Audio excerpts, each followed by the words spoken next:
Hey everybody, welcome to the Muckrake Podcast. I'm Jared Yates Sexton, fresh off a trip to the West Coast to hang out with my buddy Nick Hauselman. Had a great time, clanging, banging by the pool, seeing what Phoenix, Arizona had to offer. Nick, I couldn't have had a better time. It was necessary to actually be in the same room with you, and I got to tell you, the book signing podcast episode went really, really well too. People seem to like it, but I think that there was something going on there just being in the same room with you too. That was amazing. And by the way, thank you to all of the loyal listeners who showed up to the LA Thames Book Festival, who showed up at the Changing Hands bookstore in Phoenix, Arizona. Thank you, by the way, to Changing Hands bookstore in Phoenix, Arizona. What a wonderful time. Great conversations, great people. It made my heart so full, Nick. It made me feel complete. It made me feel so good to hang out with my friend, to meet all of these people and endure all of their kindnesses. Thank you to everybody. Wonderful. Yeah, a perfect buddy road trip. I agree. And I wish that we could have live streamed it. Tons that we talked about. I wish could have made the podcast. Some stuff that couldn't have made the podcast. We got a full show today. We are back in our domains. We're taking care of business, TCOBing, as I like to say. Listen, we're checking in on Tucker Carlson. We're looking at Josh Hawley talking about masculinity. We're talking about the presidential field, which is just wild at this point. And we got a special from the New York Times and friend of the pod, Maureen Dowd. Before we do any of it, Nick, I got breaking news, bud. There is another Chinese balloon coming over the American heartland. Are you okay? Do you feel threatened? Do you feel Cold War mania? How's this making you feel?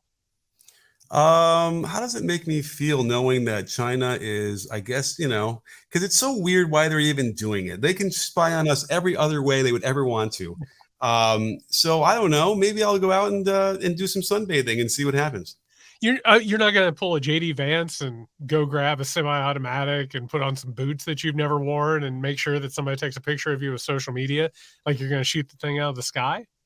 I will not do that, because remember, if you do shoot the bullets up in the air, they come back down. I mean, listen, it's a story as old as time. I'll tell you why China is doing this, because they can. That's why they're doing it. And because it is, I'm sorry, but it has to be enjoyable to poke people like this. It has to be a lot of fun. They're mapping the lands. They're freaking the Americans out. They're just having a great time, is what's happening. Mission accomplished. Mission accomplished, everybody. On that note, speaking of mission accomplished, we are going to check back in to the wild saga of Tucker Carlson, of course, getting booted off Fox News. There are some interesting new revelations that have come out in the past few days. But before we dive into that, Tucker made an appearance on social media, put out his own video that I think, and we'll talk about it in a second, gives us a glimpse into exactly where he is headed. Good evening, it's Tucker Carlson. One of the first things you realize when you step outside the noise for a few days is how many genuinely nice people there are in this country. Kind and decent people, people who really care about what's true, and a bunch of hilarious people also, a lot of those. It's got to be the majority of the population, even now. So that's heartening. The other thing you notice when you take a little time off is how unbelievably stupid most of the debates you see on television are. They're completely irrelevant. They mean nothing. In 5 years, we won't even remember that we had them. Trust me, as someone who's participated. And yet at the same time, and this is the amazing thing, the undeniably big topics, the ones that will define our future, get virtually no discussion at all. War, civil liberties, emerging science, demographic change, corporate power, natural resources. When was the last time you heard a legitimate debate about any of those issues? It's been a long time. Debates like that are not permitted in American media. Both political parties and their donors have reached consensus on what benefits them, and they actively collude to shut down any conversation about it. Suddenly, the United States looks very much like a one-party state. That's a depressing realization, but it's not permanent. Our current orthodoxies won't last. They're brain dead. Nobody actually believes them. Hardly anyone's life is improved by them. This moment is too inherently ridiculous to continue, and so it won't. The people in charge know this. That's why they're hysterical and aggressive. They're afraid. They've given up persuasion. They're resorting to force.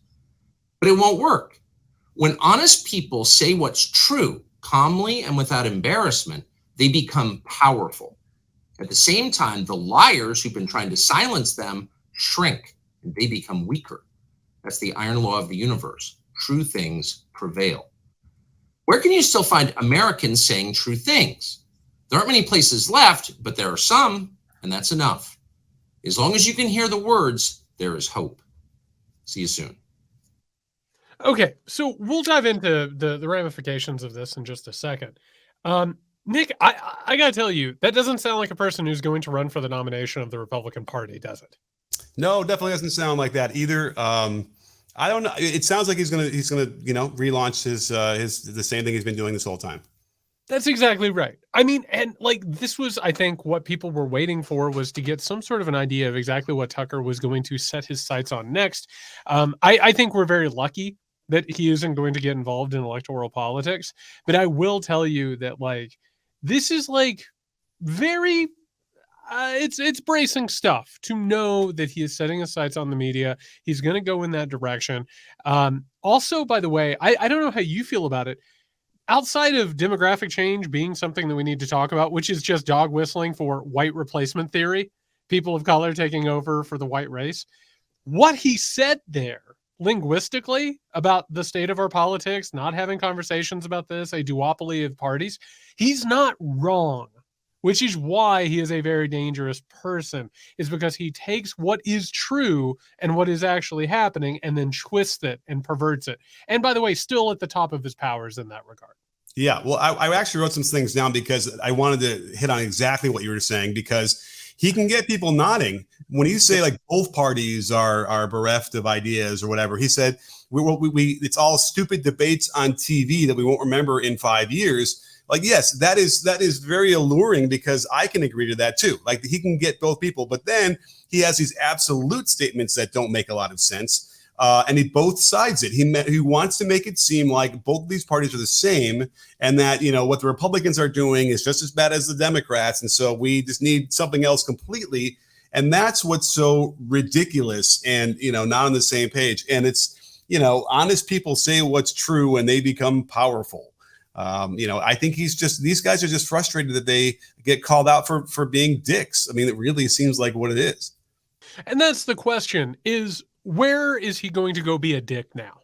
Right? Like what is the dick platform that he's going to go to? Is he going to create his own? Again, as we talked about, and as I talked about with Pete Dominic, it's the Meemaw and Papaw question. Can you get the people who watch Fox News, because it's on their cable that they still have, can you get them to switch over and get a Roku or put on an app? Or are you going to go to Newsmax? I don't know what's going to happen to Tucker, but I will tell you, the fact that he's not even pretending like he's going to get into electoral politics also tells us kind of how not powerful the presidency of the United States is. Like, he didn't even flirt with it. You know what I mean? It wasn't even like sort of on the agenda. It was just obvious that the money is going out somewhere and having his own type of platform. That's the only thing. It wasn't even something that he even started to consider. He has already put out there, this is a media situation as opposed to a political situation. And I think he might have found out that he isn't as powerful as he thought he was. Right.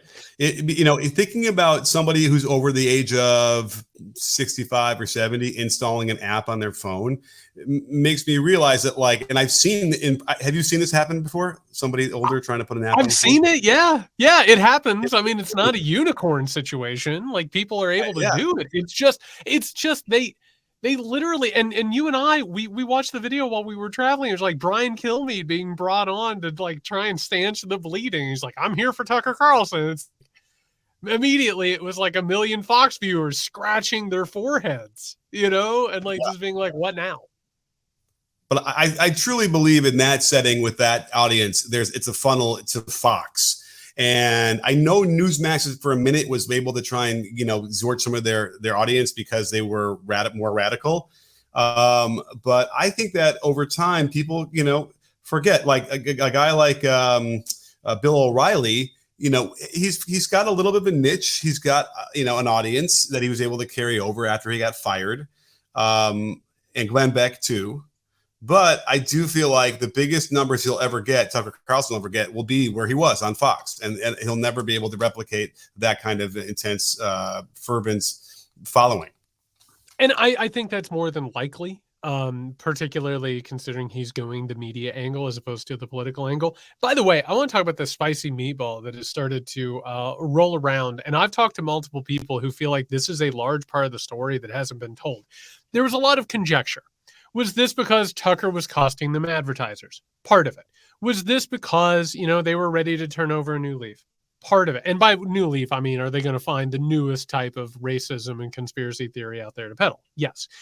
But Gabriel Sherman, who is a Fox whisperer, he is one of these people. And all that you know about Roger Ailes, the former head of Fox News, being an absolute lecherous, assaulting creep, it came from Gabriel Sherman. Like, for whatever reason, he knows the people in Fox and they want to talk to this guy. Gabriel Sherman got on Vanity Fair, and I'm just going to read a couple of things from this article talking about the Tucker Carlson situation. To start with, quote, "A new theory has emerged on why Tucker Carlson was out. Fox Corp chair Rupert Murdoch removed Carlson over remarks Carlson made during a speech at the Heritage Foundation's 50th anniversary gala on Friday night." By the way, Nick, we should have been at the Heritage Foundation's 50th gala. What were we doing? It's an outrage. I have to imagine our invite got lost in the mail. Carlson laced his speech with religious overtones that even Murdoch found too extreme, the source who was briefed on Murdoch's decision-making said. Carlson told the Heritage audience that national politics has become a Manichean battle between good and evil. Carlson said the people advocating for transgender rights and DEI programs want to destroy America and could not be persuaded with facts. Quote, "We should not say that and stop engaging in these totally fraudulent debates. I've tried. They don't work." The answer Carlson suggested was prayer. "I have concluded it might be worth taking just 10 minutes out of your busy schedule to say a prayer for the future, and I hope you will." So the source said that Rupert Murdoch was uncomfortable with this. But Nick, doesn't it feel like there's something just like a little bit more, just like maybe just a little tiny bit more to the story? Sure. I mean, it's, by the way, I love the fact that the spiritual stuff freaks Rupert out. I think if you don't have a spirit, then you don't want to hear anybody else talking about it. And by the way, we're going to get a little bit into this here in a minute, but like these corporate executives and billionaires, they don't care about religion. They understand that this is a ruse that they can use to get people to do what they want. It's not hard for them to figure that out. But Carlson does this thing where, again, it's like, is it really a terrible idea to suggest to people that, take 10 minutes out of your day and like meditate or have a prayer? It's something that's not a terrible idea at all. And I don't know why that would be such a fireable offense to someone like Rupert Murdoch. Well, let's dive a little deeper in this article, shall we? This is again from the Gabrielle Sherman Vanity Fair article.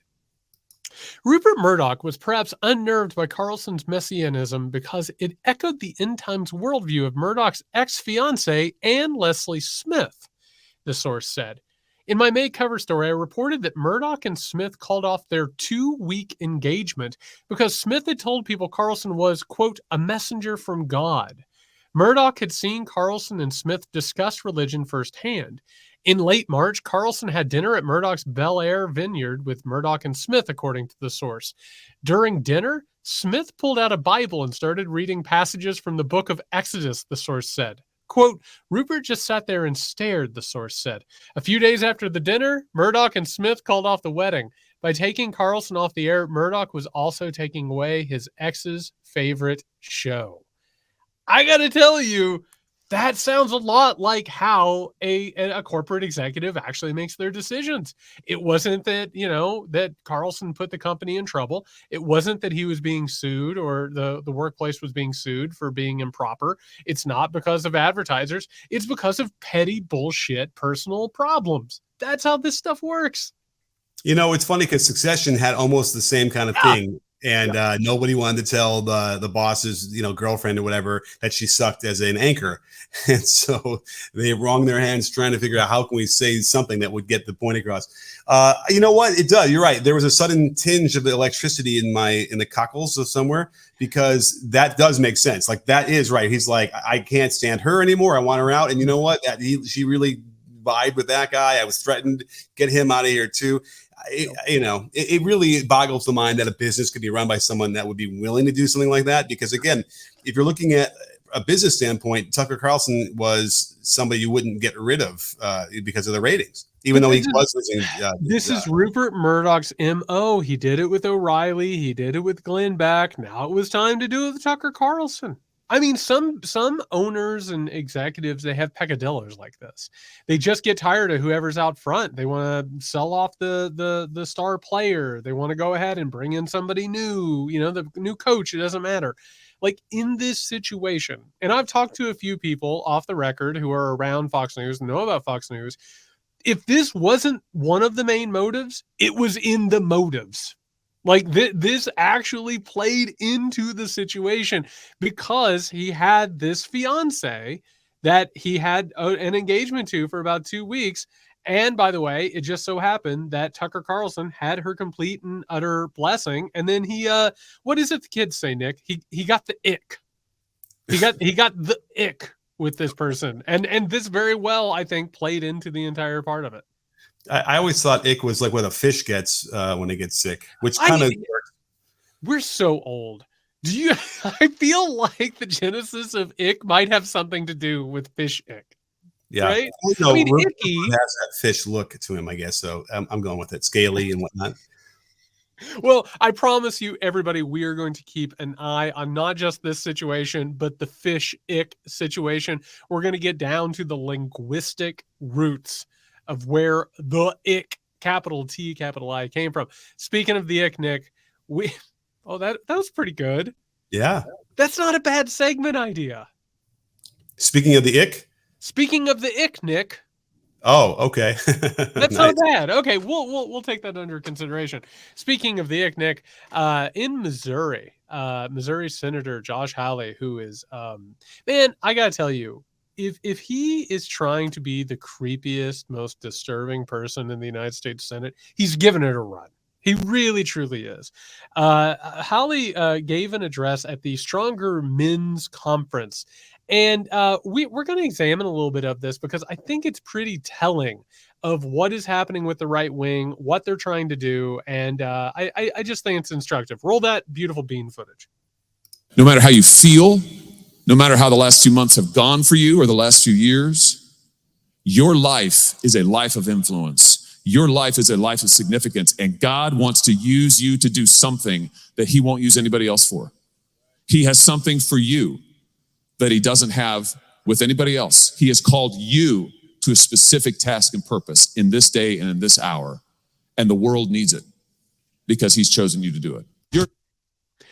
Nick, I got to tell you, what Hawley did right there is very familiar to me as an evangelical, like who grew up with televangelism and with all of these like Christian conferences and performances.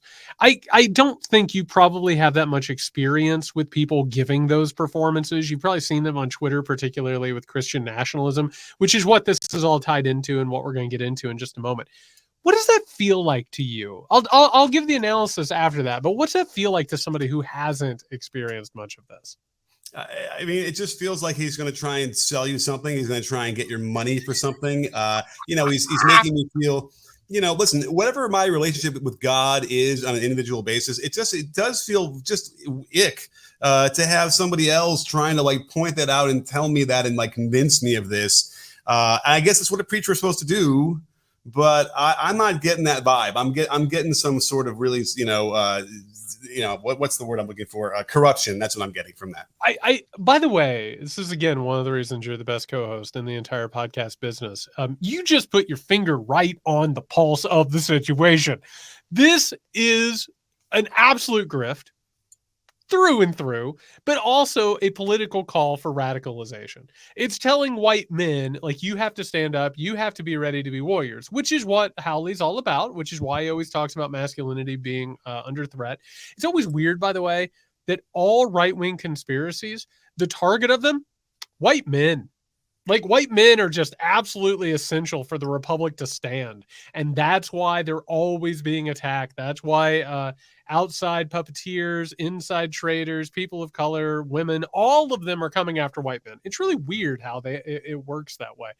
But Meanwhile, while he's not just talking about Christian nationalism and basically neo-fascism, Nick, I'll tell you something interesting about the senator from Missouri. Here's a little product. It's called Manhood: The Masculine Virtues America Needs. And this is a book by an author. Let me check my notes. Josh Hawley, that is coming out in just a couple of weeks. I'm going to read you the description. Quote, the American founders believed that a republic depends on certain masculine virtues. Senator Josh Hawley thinks they were right. In a bold new book, he calls on American men to stand up and embrace their God-given responsibility as husbands, fathers, and citizens. No republic has ever survived without men of character to defend what is just and true. Starting with the wisdom of the ancients, from the Greek and Roman philosophers to Jesus of Nazareth. By the way, Nick, this is the antithesis of the Midnight Kingdom. I don't know if you've noticed that. Right. It's the propaganda. It's the exact opposite in the Midnight Kingdom: History of Power, Paranoia, and the Coming Crisis. Hawley identifies the defining strengths of men, including responsibility, bravery, fidelity, and leadership.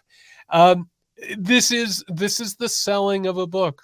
It's the selling of a book through a political platform, through religion, and all of the adherent principles of it. Sometimes it's a book, sometimes it's dick pills, sometimes it's a multi-level marketing scheme, but you nailed it dead to rights. This is a United States senator grifting his ass off.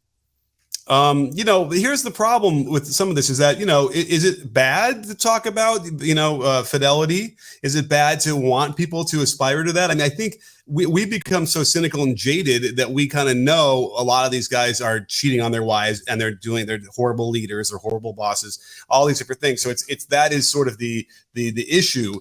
But is it a terrible thing to try and inspire people to those virtues? What's the answer for that? Well, the answer is that, first of all, these aren't masculine virtues. There's no such thing as actually masculine virtues. Those are all made up. Gender is an absolute construct. And by the way, this is exactly striking out and basically saying there are two genders. And Right. One of the genders is strong and should be the leaders. And the other gender, women, by the way, should be subservient and do their duty to God and men and all of that stuff. And by the way, like fidelity, what are we doing here? Really? This is a guy on January 6th who raised his fist to a bunch of people who are getting ready to try and overthrow an election and invade a capital. You know what I mean? Like, this guy, he is an incredible grifter, dangerous person, and is using all of this stuff as a medium for selling a book. And by the way, I guarantee he thinks that he's going to be president of the United States sooner than later. I don't think he's going to run in 2024. I think he has his sights set on 28. Without question, he's been building this up to become to run. He's in all the secret societies already, so he's got that down. He's there's no question. I'm surprised that he's willing to go out there in a t-shirt, knowing that he's going to run eventually. Even though he might look good in the t-shirt, it's just that the whole image is so strange to me. Like, he's he's a little bit protesting too loudly. Like, he's trying a little too hard on all this masculine stuff. Yeah, for anybody who hasn't seen this, he's out on stage in this like black t-shirt, and like he's totally trying to look cool, and it looks absolutely absurd. By the way, speaking of looking cool and trying to be cool, play this next clip, Nick. This is wonderful. Significance doesn't depend on your position. Your significance doesn't depend on a title. Your significance depends on the power of the Spirit of God working through you. That's where your significance comes from. It's a rock and roll jamboree, everybody. Josh Hawley. I always worry about that when people want to throw up their their motivations of what they do in life to God, as if they're channeling him. It seem to say that I don't have any any mistakes I might make, I'm not responsible for, because it's God's controlling me the whole time. Well, that comes down to the theology side of this, which is just that. And by the way, it's weird, we don't talk about it in America. The religious foundation of America, and by the way, the American government and republic was not set up as a religious government. It was set up in spite of religion. All of the founders understood that this type of nonsense was dangerous, right? For all of the mistakes they made, and they were many, they understood that this stuff was dangerous. The American religion was set up on not just Protestantism, but it was set up on Puritanism, which, by the way, is one of the reasons why we all want to be pure and judge everybody else and just absolutely, slash and burn, but also on like the Protestant sort of idea of people being chosen, and that there are a chosen elect that God is showing his preference to by giving them wealth and power and privilege, right? And that, the gospel of prosperity is absolutely playing through. But I will say something.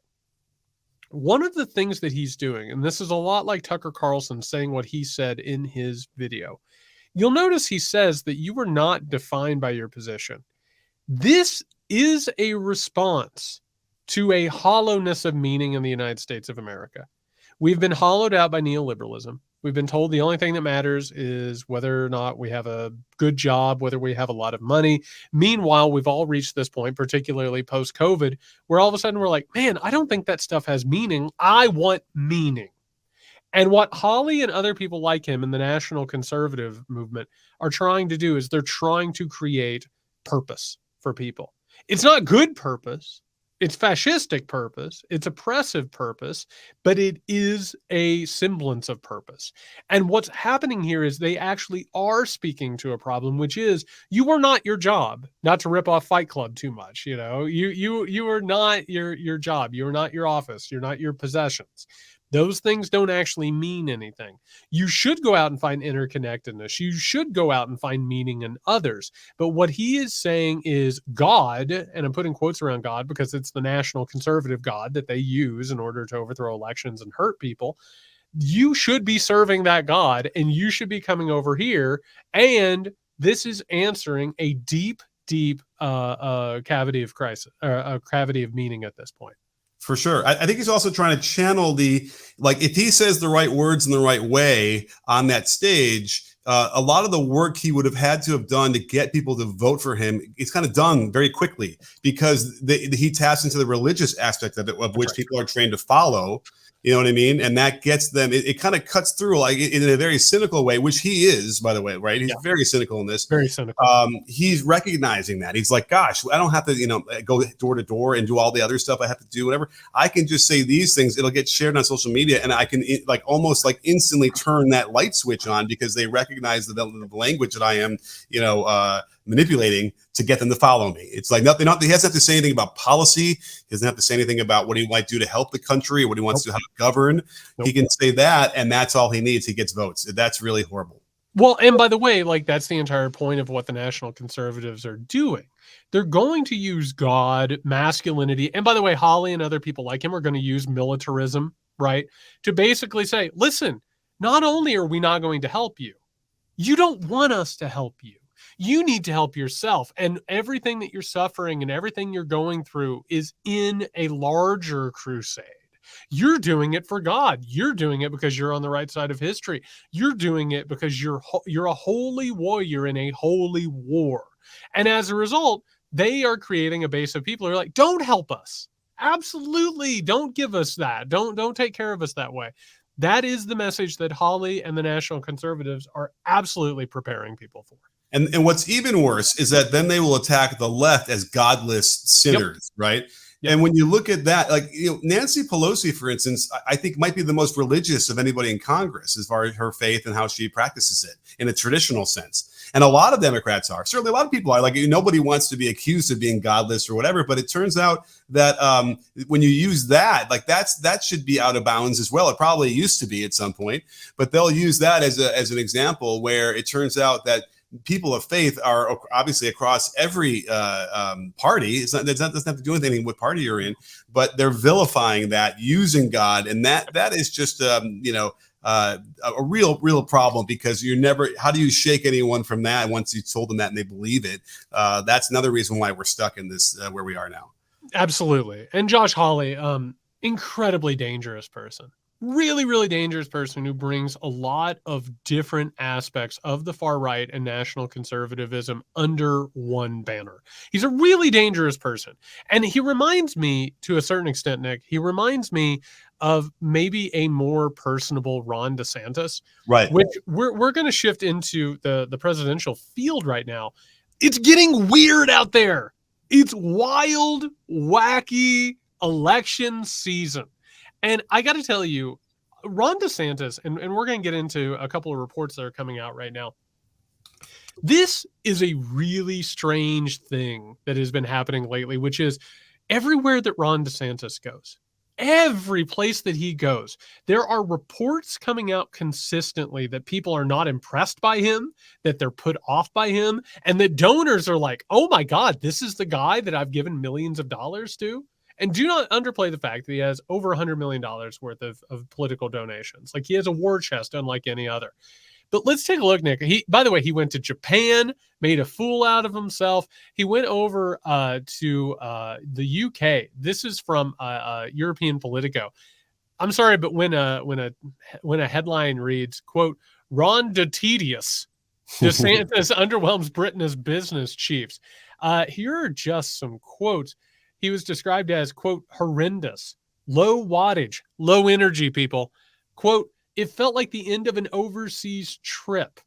On top of that, he looked bored. He stared at his feet. Nobody in the room, quote, was left thinking this man is going places. Quote, that's not the guy. I got to tell you, it's starting to feel like this guy don't have the juice. It's starting to? Okay. It's starting to feel that way. Yes. You know, well, the only reason why you have to say starting and it's not over is because of all that money he's raised, in the same way that Jeb Bush did too. And we thought that was going to be it. Yeah. I mean, did you see the Piers Morgan thing that he was on? Yes. You know, yeah. And it was, he has no, there's no substance at all if you try and ask any question. Now, by the way, Trump had less substance to those things. So that's, but Ron DeSantis didn't have a very wildly successful TV show for a lot of years to garner all that fervor. So that's his problem. That's all he needs. He just needs to launch a TV show for about 10 years and be a really big star there. And then maybe he can figure it out. To be like Jag Tallahassee is what it would be. No, it's so bad. And one of the things, Nick, as this rolls in, I have been thinking a lot about this. This guy ran roughshod over Florida. Still is. Gets everything done that he wants to get done. No opposition. The federal government lets him discriminate, lets him do whatever he wants, runs the Sunshine State like an absolute tin-pot dictatorship. They have been afraid to step up to him. The people who are afraid or unwilling to step up to Ron DeSantis have allowed this to happen. If this guy is a paper tiger, if he is absolutely without any type of juice, what he has been able to do in Florida is not what he has been able to do. It's what people have allowed him to do. If this is how bad of a politician he is, if this is how bad he is out in public trying to sell himself, then the people who should have stood up, the federal government, the president of the United States of America, the Democratic Party, you name it, the people who thought that he was doing damage, if they really believed what they believed, they would have already jerked a knot in his tail. You know, it's funny because a lot of times when you see an article like this, it's like planted by Trump or somebody, it's an opponent. But it doesn't feel that way. Like, I don't think Trump has enough juice to be able to get Politico in Europe to like write this hit piece on his, chief rival right now. And so what I'm gathering is they are just being accurate about a guy. This is not a hit piece at all. I don't think he's going to survive this. It'll just keep getting worse. And I think that when Trump finally does start to try and do some stuff and smear him, which he will do to no end, it'll be over just like it was for like Jeb Bush in a different way. And I think all those people that, all that money he raises is going to be such a waste. It's going to be, thinking about what you could do with that money and help people is crazy. No kidding. What I'm going to be keeping an eye on is undoubtedly, that amount of money is going to get spent. It just is. And at some point or another, they're going to get back into the United States of America. They're going to get back in the swing of things. By the way, I love that he's going ahead and bolstering his presidential appeal by making this trip and using all this money. Fantastic. What a great system we've got. Wait. I can't remember. That's when I heard about a governor making a trip to Europe like this, right? Am I crazy? It seems to be very rare. No, it's a trade mission, Nick. He didn't go over there for S's and G's in his presidential campaign. It was a trade mission. No, it's total garbage. I have to imagine that there's going to be something that changes. every time that you announce your candidacy, it's a chance to reboot your pre-candidacy. They're going to have to. And I don't know what they're going to do unless they give this guy a complete personality transplant. I mean, this is like the equivalent of Scott Walker back in 2012 and or Rudy Giuliani there for a while.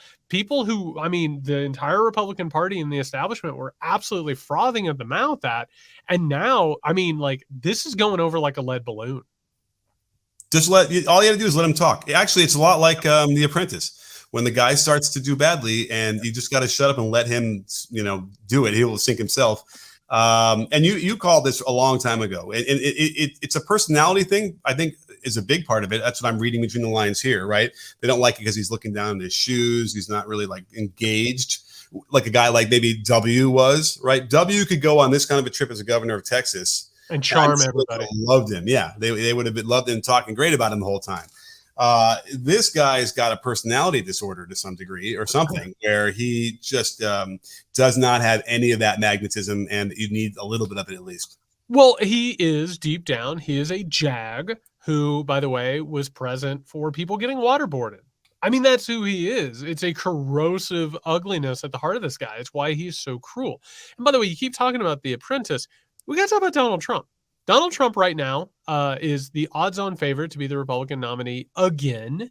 By the way, he is being accused of rape by E. Jean Carroll, who is in a courtroom giving testimony to that fact.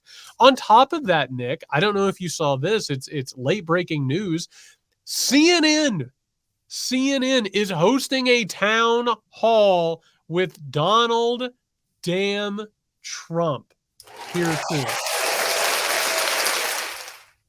We love it, folks. We love it when our media learns all of their lessons and they don't repeat the same old mistakes. There's a ton of meat on this bone. I got to tell you, Nick, I'm really grossed out all the way around that the leading contender is being accused of rape. And by the way, CNN, we're just going to do it again. We're going to run the same play. Don't worry about it. Well, so you simply wouldn't want CNN to give them a platform at all anymore. Stop it. Stop hurting America.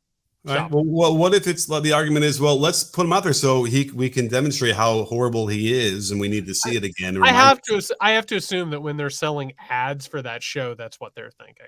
Yeah, I'm sure. But the American media is addicted to Donald Trump, and the entire capitalist system, particularly our media, is completely and utterly wired to sell chaos and anxiety, and Donald Trump gives that to them. He was not lying when he said that he was essential for all these people. He absolutely is, and they cannot learn their lesson. But isn't there a shelf life to this kind of thing anyway?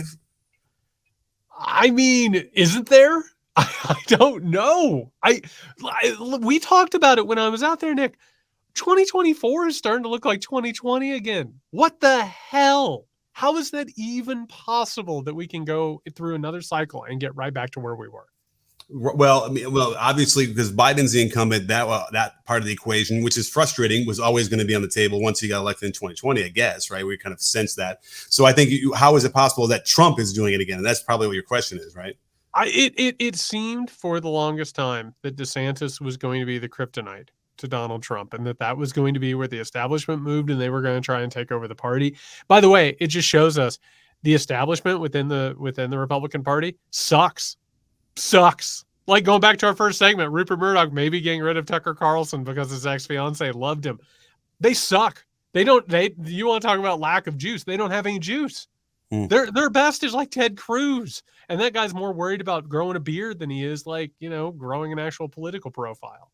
Well, just be careful, because if things go poorly for Trump over the next 6-8 months legally, and it poorly enough where it does sink him. Well, guess what? All of a sudden he's a Hutchinson. Yeah. Okay. But DeSantis looking around going, hey guys, I happen to have 100 million around. I could probably, use it to something. So, weird things could happen. I think I'm with you, which I think you're thinking that someone else is going to get into that vacuum. But I don't know, man. DeSantis could very well somehow resurrect that if Trump going to crash and burn legally. It would have to be, it would literally have to be the moment in She's All That where she takes off the glasses and everybody goes, what? I mean, it would have to be that amazing of a transformation at this point. By the way, speaking of Joe Biden, the president of the United States of America, Joe Biden, has announced his re-election campaign. Nick, are you ready to get inspired? Oh, I could use a little inspiration today. Let's bring the energy up, fella.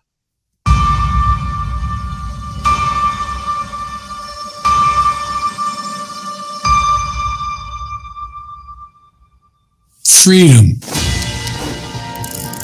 Personal freedom is fundamental to who we are as Americans. There's nothing more important, nothing more sacred. That's been the work of my first term, to fight for our democracy. This shouldn't be a red or blue issue.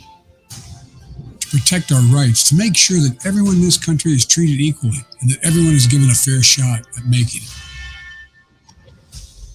But around the country, MAGA extremists are lining up to take on those bedrock freedoms, cutting Social Security that you paid for your entire life while cutting taxes from the very wealthy, dictating what healthcare decisions women can make, banning books, and telling people who they can love, all while making it more difficult for you to be able to vote. When I ran for president 4 years ago, I said we're in a battle for the soul of America, and we still are. The question we're facing is whether in the years ahead we have more freedom or less freedom, more rights or fewer. I know what I want the answer to be, and I think you do too. This is not a time to be complacent. That's why I'm running for re-election. Because I know America. I know we're good and decent people. I know we're still a country that believes in honesty and respect and treating each other with dignity. That we're a nation where we give hate no safe harbor. We believe that everyone is equal, that everyone should be given a fair shot to succeed in this country. Thank you for choosing us. Every generation of Americans has faced a moment when they have to defend democracy. Stand up for our personal freedom. Stand up for the right to vote and our civil rights.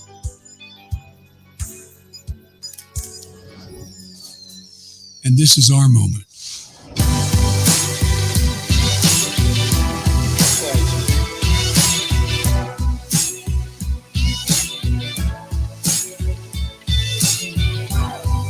We, the people, will not decide. I'm proud of you.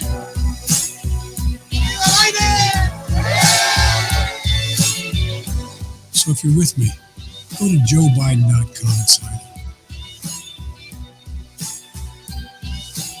Let's finish this job. I know we can. Because this is the United States of America. There's nothing, simply nothing we cannot do if we do it together.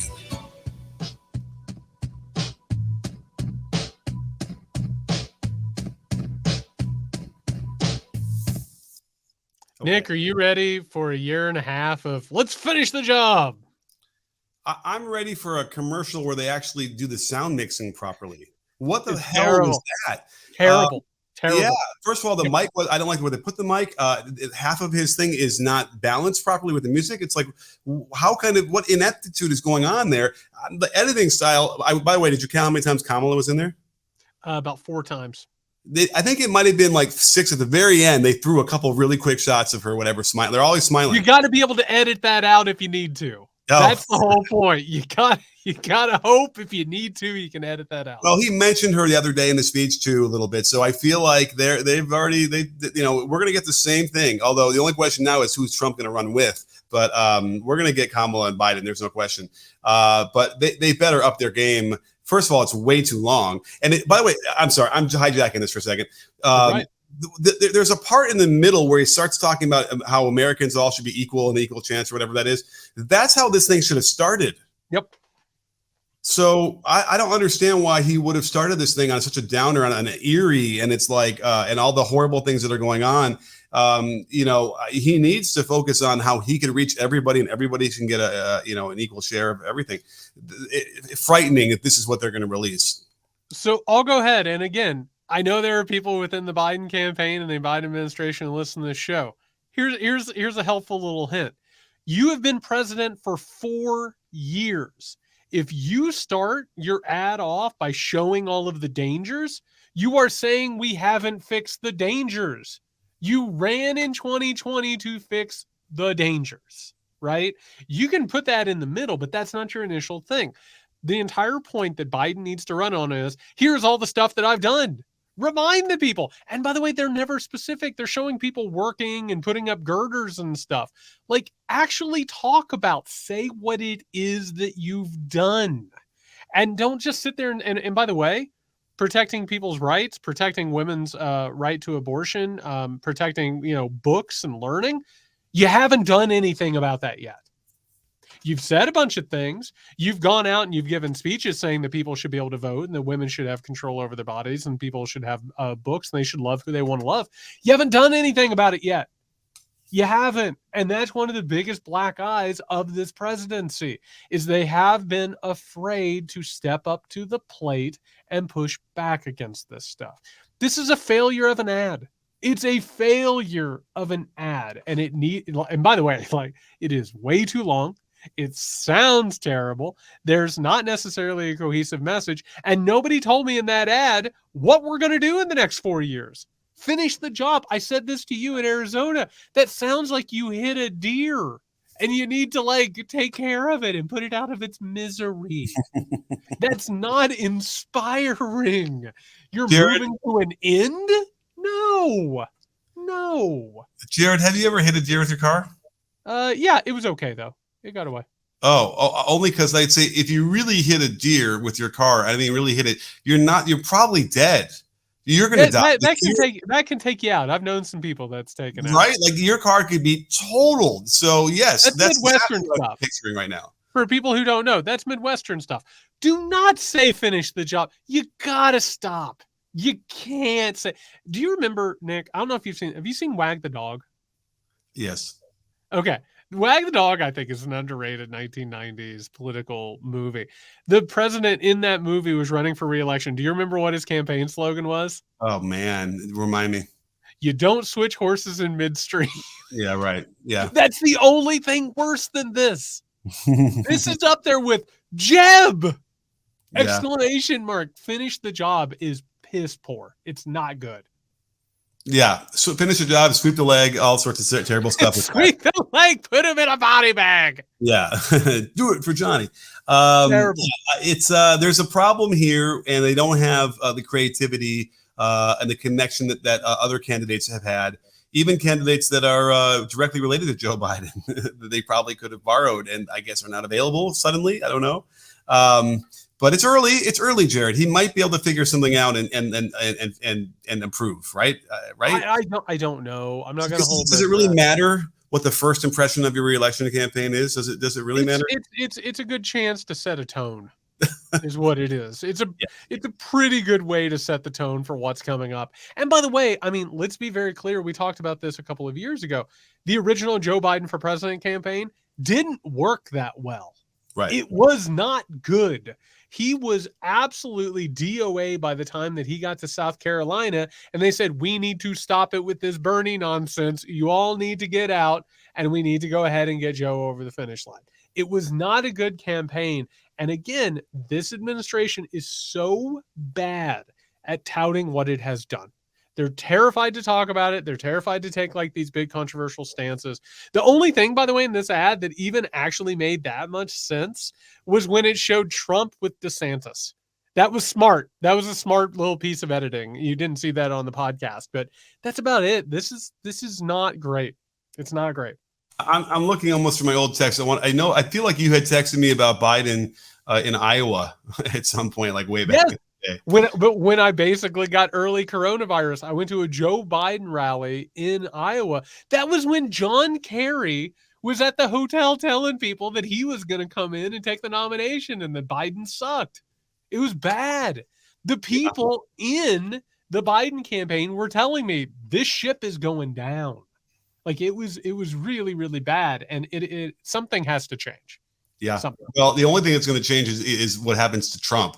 Right, that's going to rock their landscape, or potentially, or not. And I suppose I feel like everyone's just kind of waiting for that to happen, and that's why they don't have to do any campaigning until that happens. They figure, once he's gone, then it'll be easier. I don't know how else to explain it, because you had a lot of time to develop something to re-announce your re-election campaign. It's almost like, when Saturday Night Live comes on for the season premiere in September or October, whatever it is. Mhm. So they technically they would. I mean, I know they have a week to do the show, but they probably had a little bit of lead time too to come up with some ideas. They knew who the host was, and then it's a dud. It's like it's the same thing I've seen for years. Yeah, you have all this time. And by the way, the Biden administration has some W's on the board. They have some things that they have done. It has been consequential legislative wise. I don't think it's been enough. I think there was plenty of room to build off of that and build off the majorities in the Senate and Congress. Didn't do it, and didn't defend the country, didn't defend voters, didn't defend women, didn't defend children. And that's a black eye on this administration. It needs to be taken care of very, very quickly. Nick, before we get out of here, I want to talk about an article, and you sent this to me this morning, and I was so happy that you did. This comes from Maureen Dowd. And for anybody who doesn't know, I have met Maureen Dowd. I was on a panel with Maureen Dowd. How she appears in the New York Times, how she presents herself, Nick, that's who she is. That is Maureen Dowd out and about in the world. She is a force of nature, but we need to talk about this stinker of an article that appeared in the New York Times. This was Maureen Dowd basically singing an elegy for the newsrooms of old. Let's start with, quote, "I don't want this to be one of those pieces that bangs on about how things used to be better and they'll never be good again."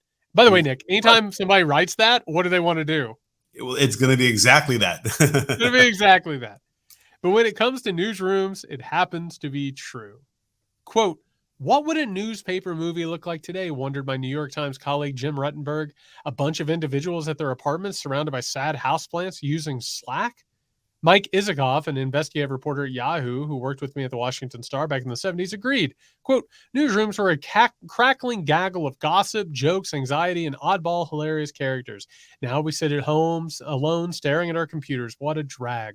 As my friend Mark Leibovic, a writer at The Atlantic, noted, quote, "I can't think of a profession that relies more on osmosis and just being around other people than journalism. There's a reason they made all those newspaper movies. All the President's Men, Spotlight, The Paper." I just want to point out before we move any further, they are talking about movies. They are defining their careers based on movies about their careers, and no field does that more than journalism. They love it. They love these movies. They love defining themselves based on All the President's Men. That is what they're talking about. Okay, and listen, Frank DeFord was a guy who I loved to read in Sports Illustrated, and he had a book about his life. He was a sports writer, but he described the same kind of thing, right? Where you wear the trench coats and you go into the room where you're writing, the office, and then they go get drinks afterwards, and they gossip, they talk, and that was life. That was how you did your job. Is there some sort of gauze over the lens going on here with like the lighting that they're remembering? Some people I saw on Twitter were upset because it felt like to them that they didn't have to really work. They would just hear other people's gossip, and that gave them the leads they needed to get the news broken. And maybe that was true too. I don't know, but I don't know. I do think that there probably was something nice of the camaraderie that did exist in those newsrooms. Quote, 40 years later, when I began working in the Times newsroom, and it was still electric and full of eccentric characters. The green eye shades were gone, and nobody yelled hat and coat to send you out on breaking news. And it was quieter as it computerized. I had had a taste of the old loose glamour at the Washington Star. When I first started, I was a clerk at the 9 p.m. shift. Afterward, we would go to the Tune In, the only bar on Capitol Hill that would serve Bloody Marys at dawn. My job was to type up stories on my royal typewriter with carbon paper, dictated by reporters who called in from the field, including from the trial of the Watergate burglars. It could get rowdy, and not just because mice occasionally ran across our keyboards. An editor sent me out for beer on deadline and then almost fired me when I brought back Miller Lite. Reporters had temper tantrums, smashing their typewriters or computer terminals on the floor. Isn't it weird, Nick, how every time these people start waxing nostalgic, you find out like how awful these workplaces were? It's not weird. You're right. And yeah, the decorum, the standards of behavior for all those years, yes, was so bad. And by the way, this is a woman writing it who would have had the brunt of this and more. Like, right, women really were treated horribly back then. And is it clear that she's pining for this again, or I can't quite tell necessarily. that's what she wants to have happen again. She absolutely, and we'll read an excerpt exactly that professes that in a second. Nick, this is part of a phenomenon that we talk about on this show every now and then, which is the older generations want the younger generations to pay the same dues and go through the same travails. They want them to work in workplaces where they don't feel safe. They want to work in workplaces where they're mistreated. It literally is a phenomenon where generations don't want people to have better lives. Like, who thinks a workplace where people are smashing terminals and typewriters is anywhere that anybody should work? That's a problem. I would argue that threatening to fire somebody for getting Miller Lite, which, by the way, Miller Lite is making a lot of the canoe, but it is worse than like witnessing someone smashing a typewriter. And I've always said that as a person in power, even when you try and joking about like, oh, you're fired, huh? Like, and by the way, it's a Trumpy thing. Yep. That is not good psychologically, and does not do well for your work environment at all. It's terrible. She says, quote, "As I write this, I'm in a deserted newsroom in the Times DC office. After working at home for 2 years during COVID, I was elated to get back so I could wander around and pick up the latest scoop," which is weird. You shouldn't be getting the scoops at your office, but whatever. "But in the last year, there's only been a smattering of people whenever I'm here, with row upon row of empty desks. Sometimes a larger group gets lured in for a meeting with a platter of bagels. Bagels are good. Remote work is a major priority in contract negotiations for the Times Union, which wants employees to have to come into the office no more than 2 days a week this year and 3 days a week starting next year. Management, which says one thing it is worried about is that young people will stagnate and see the institution as an abstraction if they work remotely too often, has committed to a 3-day-a-week policy this year, but wants to reserve the right to expand that in the future." Now, before I finish this out, Nick, she's in the union. Like, the union didn't make this up because the union wanted it. The people in the union wanted it. They don't want to have to go into the workplace. Why does management want it? Because they'll stagnate? No.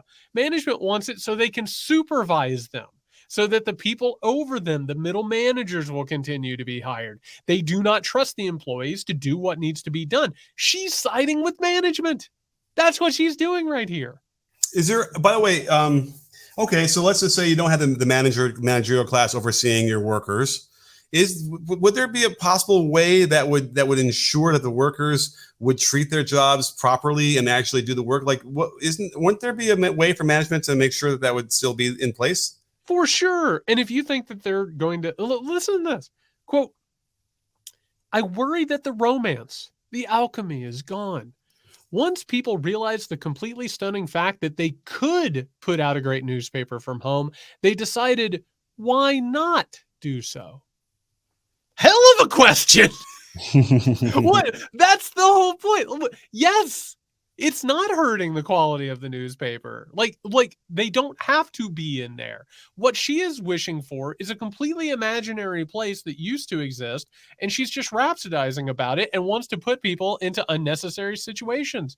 And a large part of this, Nick, is all based on the idea that these offices, what do? They prop up restaurants. They prop up real estate firms. They are doing all of this stuff in order to keep all this stuff going. It's not about the quality of the newspaper or what gets produced. People work just as well at home than they do at work. And like, this fact is really freaking out these people who don't understand what's going on. Yeah. And the answer to my question, I think, would be, I'm a journalist. I'm a writer for a newspaper, and I'm not pulling my weight. I'm not writing good articles. I'm not turning things in on time. They'll fire you, or ChatGPT will take your job. Right. So I think there's plenty of pressure on these guys to actually do the job, even if they're doing it from home, properly, or else they will lose that job. So I do feel like that's the knee-jerk reaction in the managerial classes, is that they don't think that people they're going to take advantage of it somehow. And the bottom line is, what is the goal? Is the goal to put out a paper? Is the goal to have these articles written? Are they at high enough standard? If that's the case, then it doesn't matter where they are when they do that. And in fact, It saves them money. I don't even want. I mean, it's insane. Okay, let's finish this thing up. Quote, I'm mystified when I hear that so many of our 20-something news assistants prefer to work from home. At that age, I would have had a hard time finding mentors or friends or boyfriends, which, man, that's a weird thing to put in this article, if I hadn't been in the newsroom, and I never could have latched onto so many breaking stories if I hadn't raised my hand and said, I'll go. And by the way, you can do that on Slack, but that's neither here nor there. Mary McGrory, the liberal lioness columnist, never would have gotten to know me at the Star, so I never would have gotten invitations from her years later like this one. Let's go see Yasser Arafat at the White House and go shopping. That's bizarre. And finally, as Jane Meyer recalled, when a big story broke at the Star, you could see history happening. People would cluster over a reporter's desk, pile into the boss's office, and sometimes break into incredibly loud fights. There were weirdos in newsrooms and fabulous role models occasionally in the spirit of being part of a motley entourage. Now it's just you and the little cursor on your screen. This is nothing more than nostalgia porn that wants to make people go in and do the things that other people have had to do. It's kind of weird and disturbing. Or it's someone who is so lonely right now and isolated that it's a call for help, which, by the way, we can't ignore that there is something about, by the way, I've never worked in an office. I've never gone to a 9 to 5. I don't know what that's like, but even the nostalgia in me, there are probably a little bit of benefit to being around some people and not just being completely isolated and you don't talk to anybody. But again, what journalist in your right mind would ever not talk to people and not be out on the street like that? That's half of your job anyway. So that's not the issue there, I guess, in this field. But it does sound like Maureen is just is feeling a little lonely out there and needs something to fill that hole up. It's really weird how much of our media now is full of people who are wasting all of their column inches on this stuff, right? The young people don't want to work. They don't want to go into work. The young people don't appreciate this. They don't find these awful environments to be charming and lovely. And it's amazing how much of our media is defined by that now. It's head scratching. And she's describing this. You can see history happening. People would cluster over a reporter's desk, pile in the boss's office, yada, yada. There's some reason she's using you as the quote from Mayer, but it makes it kind of feel like, yeah, we all can see that. But in fact, whenever a news thing would break in a story like there, it's like what? Like there's 6 people in the room or 8 people and they go in the office, whatever. It's not anything that we would be part of anyway. It doesn't grab me because I'm like, no one will ever see that scene when it was happening in the 60s or 50s, right? So anyway, I get you, I hear you, but I certainly want to make sure I advocate for people that work like me alone, that you get out there and please find ways to interact with people in real life too. Have meaningful interactions with other people. Invite your friend to come out from across the country and hang out. And drink Bloody Marys at dawn. There you go. Wonderful. That's exactly how life should be. And by the way, we hope you all are having wonderful lives. We appreciate you so much. Again, the kindnesses as we went on the road were absolutely wonderful. We're going to be back on Friday with the Weekender edition. A reminder to go over to patreon.com/muckrake podcast in order to become a patron. Keep this show independent. Keep it ad-free. We're still figuring out ad situations. We don't know exactly what's happening. We're figuring it out. I don't know. Anyway, everybody, that is patreon.com/muckrake podcast. If you need us before then, you can find Nick at Can You Hear Me SMH. You can find me at JY Sexton. Be safe.